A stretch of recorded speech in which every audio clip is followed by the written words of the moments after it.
ये है जी grand central terminal, जो कि बहुत पुराना और एक बहुत बड़ा टर्मिनल है। इटसेल्फ इतना बड़ा है कि इसको ऑडियो रिकॉर्डिंग सुनाई जाती है। इसको आप कैसे ट्रैक कर सकते हैं, कहाँ कहाँ से कैसे कैसे जा सकते हैं। तो चलें ज़रा इसको भी हम एक्सप्लोर करते हैं आज। चेक करो भाई,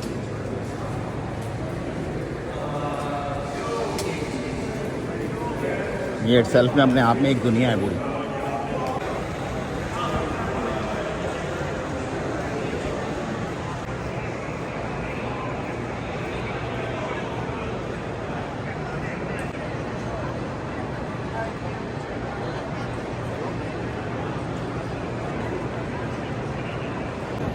अच्छा, यहाँ मैं आपको एक मज़े की बात बताता चलूँ कि यहाँ पर लोग ट्रैवल तो करते ही करते हैं बहुत सारे, लेकिन घूमने वाले टूरिस्ट भी बहुत ज़्यादा आते हैं यहाँ पे। पीछे जितने भी खड़े हुए हैं ये लोग सब टूरिस्ट हैं। उस तरफ जितने भी बालकनीज़ पे लोग खड़े हुए हैं ना, सारे के सारे टूरिस्ट हैं। और ये छत इसकी चेक करो ज़रा, बालकनीज़ बनाई हुई हैं ऊपर टूरिस्टों के लिए। तो टूरिस्ट यहाँ पे आ रहे हैं, घूम रहे हैं, फिर रहे हैं, चिल कर रहे हैं, गाइडेड टूर ले रहे हैं। ये इन्फॉर्मेशन काउंटर है इसका सेंटर में जो बना हुआ ये वाला।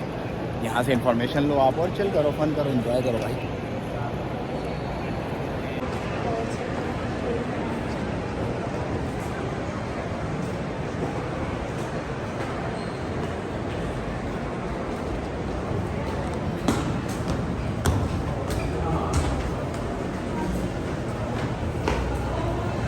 चेक करो भाई,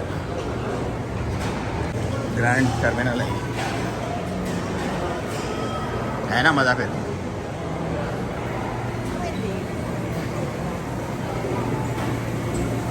सारी खाने की दुकानें हैं लाइन से, ऑफिस वगैरह लो आप और जस्ट एंजॉय करो यहाँ।